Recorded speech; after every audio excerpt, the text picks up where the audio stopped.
Pipedrive just dropped some major updates related to its products, feature, and much more in this October 2024 Pipedrive wrap-up. Let's jump into it. In this video, we're going to be talking about the in-app products panel that Pipedrive just added to the deal screen. We're going to talk about improved products reporting functionality, products replacing the outgoing revenue feature, and also email labels in Pipedrive. So let's start with the in-app panel in the deals record in Pipedrive. Before, the only way that you could add products or view the products that you had associated with deals was by clicking the products button right here in the summary section of your deal file. Now, that's all right, but it comes with a whole bunch of shortcomings, not least of which the fact that it's really hard to view and see what your deals are actually related to, and two, it's a lot harder to manage. So now, yes, you can continue to add your products just by hitting the Add Products button here, but once your products are added, you can see them in the Product button down here. Now, you can also just hit Add Product here, and you go through the same process as well. If you're not seeing your products panel on your sidebar, all you've got to do is just hit the three dots at the top, hit Manage Sidebar Settings, and you'll be able to see that there's now a panel for products that you can move up and down or turn on and off. Okay, so once we add the products, again, above or below here, you're gonna see that the Add Product window that pops up is just slightly different. The main thing that you can see is the bill start dates here and the billing frequency here. Those two things together really allow for a lot better reporting in Pipedrive that we can go into in a second. So let's say that we have a couple products. On our side, for example, we offer Pipedrive implementations, monthly Pipedrive support, and Pipedrive consultations. They each work slightly differently. An implementation project is a one-off fee, whereas the monthly Pipedrive support is a monthly fee, as the name would imply, and the Pipedrive consultation is also a one-off fee. Now, if we take a look here, we can add each of the products, and in the products tab, if you haven't already created your products, you're now able to decide whether what the default is. Is it a one-time or is it recurring? So you can see that you're able to add in the product frequency when you're creating products. So you have that by default when you select them within a deal file. To take a look at that, all you have to do, just go over to your products button. It's the box icon on your menu, and when you're going to add your product, you just add billing frequency right here, and you can say, is it a one-time payment, weekly, monthly, quarterly, every 6 months, or annually. If we go back into this deal that we have right here, once we select this product, the only additional thing that we need to do here for reporting, which is the next thing we're going to talk about, is add the billing start date. Once you do that, you should be good to go. In this case, when I create this monthly Pipedrive support product here, we can see that it's 6 monthly cycles of $1,000 per month with support starting on November 1st. You can see that automatically then, even though the quantity says 0, or it says 1 here, it's automatically calculated down here below that the total value of this, the total contract value, is $6,000. You can see that once we add the product, here on the left-hand side, we then have a list of all of our products. It gives you some quick details here about how many quantity, what the product's name is, how many cycles it has if it is a recurring fee, and the recurring fee. You can see that automatically when the product is added, it takes the number of cycles times the unit price and automatically updates the deal value here.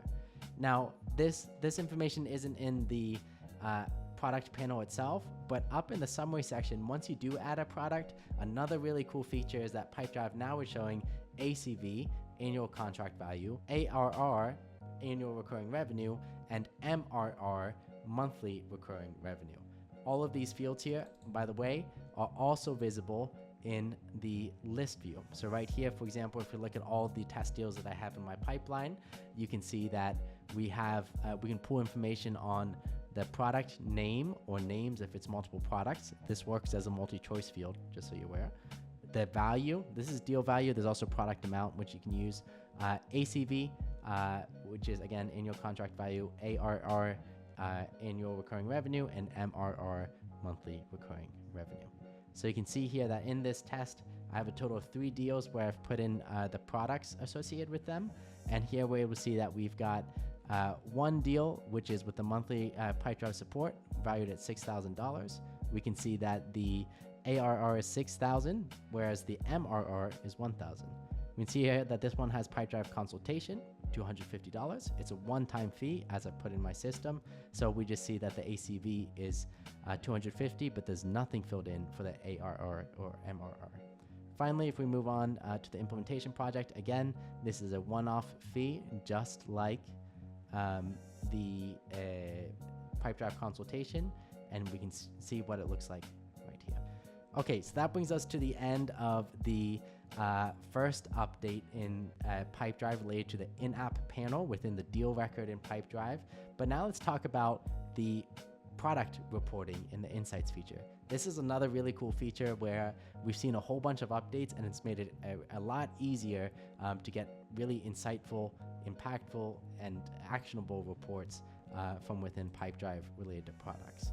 If we take a look here, I do have two different reports that I've already set up, but when you go to create product related reports, the two main ways that you're going to do that is you're going to hit add item report, and we can add a deal products report, and then we can also add in a deal revenue forecast, product revenue forecast report. And this is what we have here. So let's take a look at both these reports. I've created them before the demo, but you can see how I created them here. Again, the way that I create this products in the pipeline report is just by going to report, products, and then creating it. The two conditions that we have is that the deal status is open, and that the product quality is more or equal to 1, meaning that we're only looking at deals that have products associated with them. We could get rid of this if we wanted. Either way, it doesn't matter. If you're using a CRM well and you've decided to use products, then all the deals should have some type of product associated with it. With that being said, then we can look at the report itself. I've made the y-axis product name, and I've made the x-axis the product total contract value. What's the total value of the contract here? So we can see that we have $2,500 for implementation projects in the pipeline, and we've got $250 for Pipedrive consultations in the pipeline. If we go over to this other report, which again we created by just hitting report, revenue forecast, and product revenue forecast, then we can see that we're able to look at a report just like we would with the old revenue forecast report, but it's based off of the products, as the name would suggest. Here you can see that we've added in the conditions that we're looking at the billing date starting in the next 12 months. The billing date is within the next 12 months, which automatically calculates what those are. We have the status, the deal status being just for one deals, because we don't want to potentially estimate revenue coming in for open deals. And then we have the revenue type being any of the options for products, which is one-time product, installment, and recurring product. You can see here that in the deal that I showed earlier, this is a one deal. Again, 6,000 total contract value. MRR is 1,000. So we can see that that is reflected here, where we have, since the billing date was the 1st of November, the 6 months where it's 1,000 per month. I've segmented this report by the revenue type at this point, since my demo account for this particular video is not fully built out yet. It's only showing the one revenue type, but if I were to add more, or say if I were to close one of these other deals here, let's make this a one deal. So if we come back to this report, refresh our screen one more time, then we can now see that we have it showing up on this product revenue forecast, where we have a total of $1,250 for the month of November, $1,000 coming from the recurring product, and $250 coming from the one-time product. This is by revenue type. The other way that you might want to consider doing this report is potentially by the revenue item, which again right here shows what type of product it is. So with that being said, that brings us to the end of the forecasting capabilities and the product reporting capabilities of Pipedrive and the updates that they've made. Also really exciting stuff. Now let's talk about how this products feature is replacing these product improvements are now replacing the outgoing revenue forecasting feature. So I actually have a lot of our own clients that were on the old feature, which I don't even see it in my account anymore, called revenue, right? So it looks like they may have already gotten rid of it. But the important thing to note is if you're using the revenue feature before to do revenue forecasting, as we had suggested before, it was good, but it had limitations. One, it had to be added manually apart from the products that you are adding or the deal value that you're adding, which means I also didn't have any API access.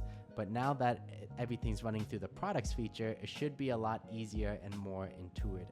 I always showed you a lot of the capabilities here and how it's going to replace the revenue feature. The one main thing here is that now we have the billing frequency as an option, as well as the billing start date as another option. Between those two, that's going to allow us to get the revenue reporting that we used to get in the revenue feature before. The only difference, and the one thing that I want to point out here, is that if it's a one-time payment, the additional thing that we're able to do is add installments. A lot of you guys, if you work on fixed price projects, then usually you might take 50% payment up front and 50% payment in the end here. So we can see here that we have an implementation project worth $2,500. Billing start date, let's say, is November 1st. What we want to do here is, yes, it's a one-time billing frequency.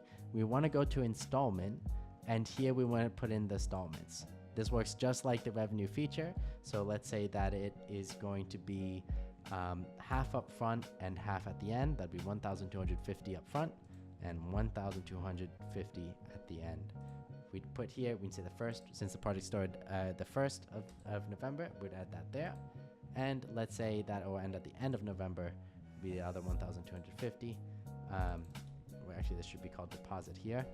And this will then be called final payment. And we can hit save. Now that we've done that, we've now done everything that we need to be able to report on this as well. And this fully replaces the revenue section. You can see even that when you add the installments, that shows up within the products panel as well.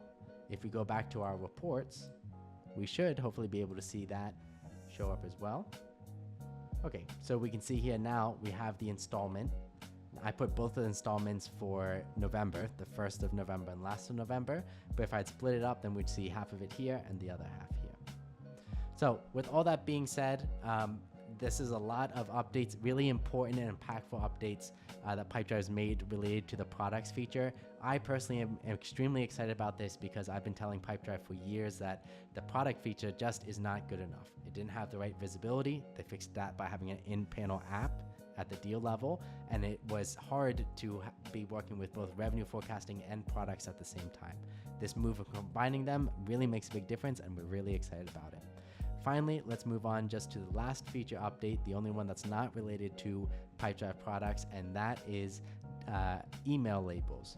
Email labels is a feature that's been out for a while, but they've come in, they've improved it. I think they've moved it out of beta now. And the thing that I want to show you is now that you're able to create labels, and you can allow for multiple labels within email. So it's no longer single choice. If you take a look here, once you've labeled your emails, you're able to select to filter your reports, filter your emails by which labels are selected.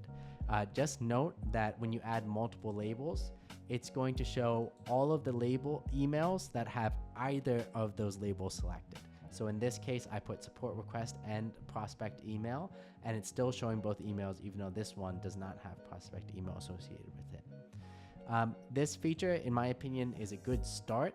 It's a good improvement, but really the next thing that I'd like to see is any automation capability off of emails and email labeling. So let's say an email was labeled as a support request, automatically send a notification to the support team. Or if the email comes in and it's a new prospect email, if that's labeled as a new prospect email, automatically create a new deal for that for the person related, the email address related to that email thread. That's what I'd like to see. It's a good start, quick update, but something that makes Pipedrive just a little bit more usable than it was before. And at the end of the day, we're super happy with all the updates that Pipedrive has made, and we look forward to the additional updates that's going to be making in the next couple months as well.